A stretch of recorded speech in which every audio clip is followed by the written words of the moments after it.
오늘 이 시간 함께 이 자리에 모여서 예배드리러 오신 모든 성도님들을 환영합니다. 참 잘 오셨습니다. 네. 오늘은 매력적인 신앙인이라는 제목을 가지고 은혜 나누길 소원합니다. 오늘은 제 79주년 광복절입니다. 광복절, 광복, 빛을 되찾았다는 의미를 가지고 있는 날입니다. 빛을 되찾았다는 것은 빛을 잃었던 시대가 있었다는 것입니다. 우리는 일제의 강점기라는 그 시대를 통하여 우리의 빛을 잃었고 우리 민족의 고유성을 잃었던 날이 있었습니다. 그 시대의 아픔을 가지고 있었습니다. 하지만 광복을 통하여 독립운동을 통하여 우리는 빛을 되찾았습니다. 그리고 그 빛을 되찾은 지 올해가 79년이 되었다는 것입니다. 어떻게 보면 100년도 되지 않은 이 짧은 시간을 통하여 빛을 드러내고 빛을 되찾은 그 날이 더욱더 많아져서 어떤 이렇게 경제적으로 세계적인 세계 7위의 경제 대국이 될 수 있었을까요? 좋은 경제 부양 정책도 있을 수 있고 또한 우리나라 사람들의 성실하고 근면한 그 모습을 통해서 이루어졌을 수도 있다고 생각할 수도 있습니다. 많은 이유들을 들 수도 있겠지만 저는 이렇게 생각합니다. 나라와 민족을 위해서, 독립을 위해서, 그리고 국가 재건을 위해서 누구보다 솔선수범한 믿음의 선진들이 있었기 때문에 가능한 것이라고 말씀드릴 수 있을 것 같습니다. 또한 그런 믿음의 선진들의 헌신과 기도 위에 부어주신 하나님의 크신 은혜가 있었기 때문에 가능했습니다. 아멘. 그런 것처럼 우리나라가 이렇게 100년도 되지 않은 이 짧은 시간 가운데 발전된 모습을 보면서 그 당시 때 우리나라보다 더 잘 살았지만 지금은 잘 살지 못하는 많은 개발도상국들은 그 비결을 배우기 위해 우리나라를 많이 방문하기도 합니다. 또한 특히 요즘은 더 이 인터넷이 발달됨으로 인해서 우리나라의 많은 좋은 컨텐츠들, K컬처라고 하죠. 좋은 문화들이 많은 사람들에게 도전을 주고 많은 사람들이 따라하고 참 매력적으로 다가오게 되어서 많은 사람들이 참 우리나라의 문화와 어떤 음악, 영화, 그리고 춤 이런 것들을 많이 따라하고 좋아하는 것 같습니다. 그래서 오늘자 성산의 메아리의 제목은 사실 매력적인 한국인이라는 제목을 가지고 있습니다. 오징어 게임이나 빠찡코 같은 이야기를 통해서 우리나라의 아픔들도 그리고 우리나라 사람들이 가지고 있는 독특한 문화들을 소개함으로 그 독특함이 세계화를 앞장서고 있는 모습을 보게 됩니다. 그런 모습을 보면서 매력적인 한국인, 우리가 매력적인 한국인에 멈추지 않고 우리 신앙인들도 참 매력적인 신앙인으로서 하나님의 빛을 가진 자로서 빛 대신 하나님을 증거하고 빛 대신 하나님을 드러내는 그런 신앙인의 삶을 살아가기를 소원하며 오늘 말씀을 준비해 보았습니다. 사실 우리도 빛을 되찾은 자들입니다. 우리는 하나님의 형상을 담아 하나님의 모양대로 이 세상에 창조되었고 이 세상에서 생육하고 번성하여 땅에 충만하라는 지상 명령을 가지고 살아가야 될 하나님의 자녀들이었습니다. 하지만 우리가 죄로 인하여 그 빛을 잃어버리고 하나님이 싫어하시는 일들을 하고 하나님이 빛을 드러내지 못하는 삶을 살았습니다. 하지만 하나님의 한량없는 그 은혜로 우리는 다시 한번 빛으로 살아갈 수 있고 빛의 자녀로서 살아갈 수 있는 능력을 받은 자들입니다. 그러기에 우리는 하나님이 어떤 분인지를 드러내고 하나님의 자녀로서 빛의 자녀로서의 역할을 감당하는 삶을 살아야 하는 것입니다. 마태복음 5장 14절 말씀입니다. 너희는 세상의 빛이라 산 위에 있는 동네가 숨겨지지 못할 것이요.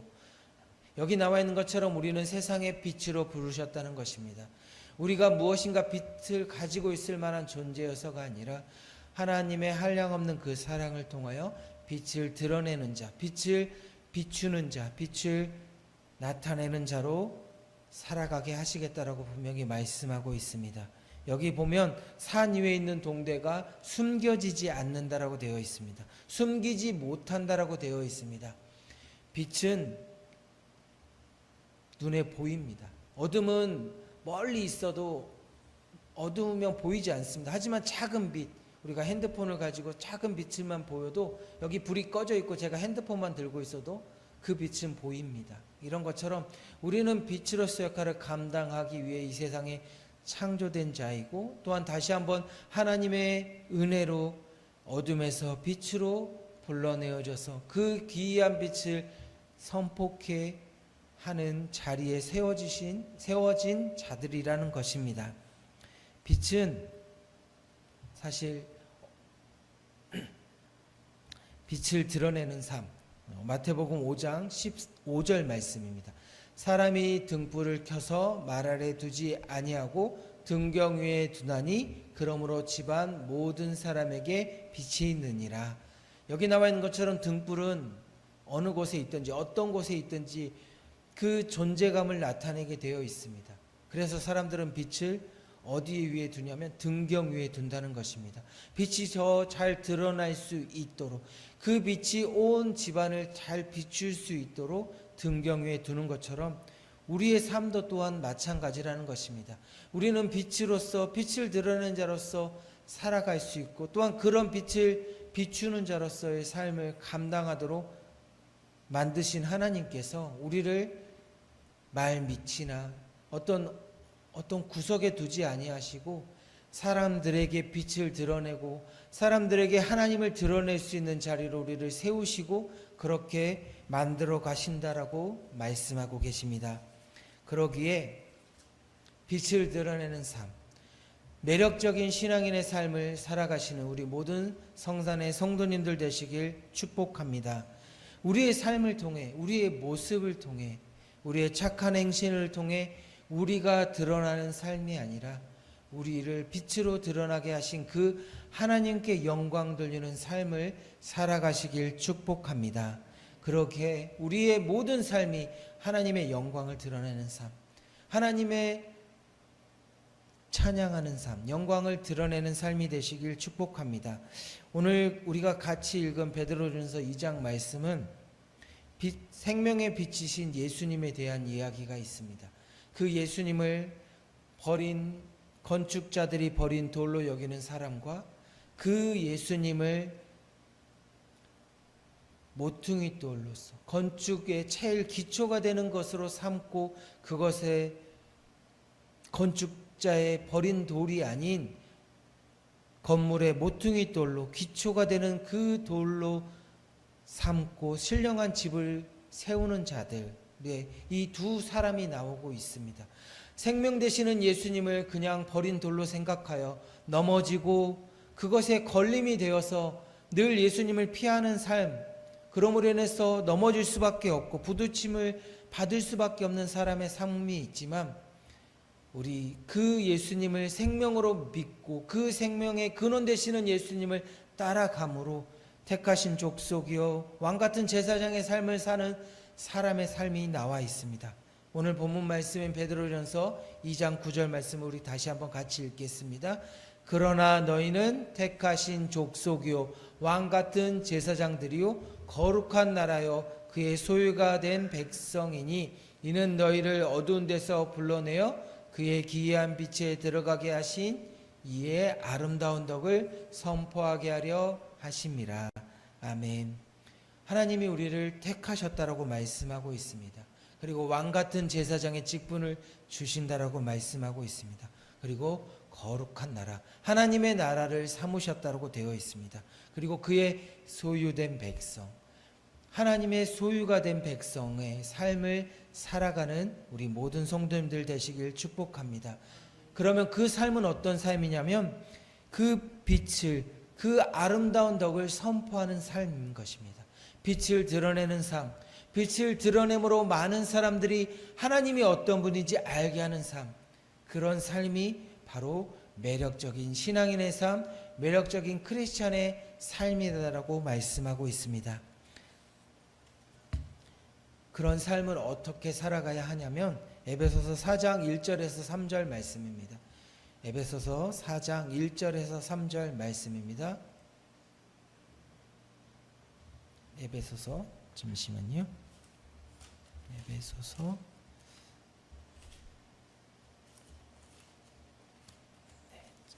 제가 잘못 드린 것. 네. 에베소 4장 1절에서 3절. 네. 우리 같이 한번 찾고 같이 한번 읽어보면 좋을 것 같습니다. 그러므로 주 안에서 갇힌 내가 너희를 권하노니 너희가 부르심을 받은 일에 합당하게 행하여 라고 되어 있습니다. 합당하게 행하는 삶. 우리가 빛의 자녀로서 빛을 드러내는 자로서 합당한 행위가 무엇이냐면 후반절 2절에서 3절에 나와 있습니다. 모든 겸손과 온유로 하고 오래 참음으로 사랑 가운데서 서로를 용납하고 평안에 매는 줄로 성령이 하나 되게 하신 것을 힘써 지키라. 아멘. 여기 나와 있는 것처럼 겸손하라는 것입니다. 하나님의 빛의 자녀로서 매력적인 신앙인은 겸손하고 온유하고 오래 참음으로 사랑 가운데 서로를 용납하는 것입니다. 서로를 격려하는 것입니다. 나만 빛의 자녀가 아니라 나와 함께하는 나의 지체들도 빛의 자녀가 될 수 있도록 격려하고 성령 평안에 매는 줄로 성령의 하나 되게 하신 것을 힘써 지키는 삶. 그러므로 그 빛을 드러내는 삶. 세상과 다른 삶, 세상과 구별되는 그 빛의 자녀로서의 삶을 살아가시길 축복합니다. 에베소서 4장 11절 12절에 이렇게 나와 있습니다. 그가 어떤 사람은 사도로, 어떤 사람은 선지자로, 어떤 사람은 복음 전하는 자로, 어떤 사람은 목사와 교사로 삼으셨으니 이는 성도를 온전하게 하여 봉사의 일을 하게 하며 그리스도의 몸을 세우려 하심이라. 아멘. 여기 나와 있는 것처럼 우리가 각자의 맡은 역할, 빛을 드러내는 것도 빛의 역할을 감당하는 것도 각자에게 주신 사명에 맞게끔 각자에 맞는 달란트에 맞게끔 하라고 말씀하고 있습니다. 그러므로 인해서 성도를 온전케 하고 내 옆에 있는 지체를 온전케 하고 봉사의 일을 하게 하고 빛의 일을 감당할 수 있도록 도우면서 그러므로 인해서 그리스도의 몸된 교회를 든든히 세우며 그리스도의 몸된 하나님의 나라를 온전히 세워가시는 우리 모든 성도님 되시길 축복합니다. 하나님이 그 일을 감당케 하실 때에 우리를 빛과 같이 빛나게 하시며 별과 같이 영원토록 빛나게 하신다라고 말씀하고 있습니다. 다니엘서 12장 3절 말씀입니다. 지혜 있는 자는 궁창의 빛과 같이 빛날 것이요 많은 사람을 옳은 대로 돌아오게 하는 자는 별과 같이 영원토록 빛나리라. 아멘. 여기 많은 사람들을 옳은 대로 돌아오게 하는 것, 많은 사람을 빛 대신 예수님께, 빛 대신 하나님께 돌아오게 하는 삶을 살아가심으로 하나님께 칭찬과 명성을 얻고 별과 같이 영원토록 빛나는 우리 성산의 모든 성도님들 되시길 축복합니다.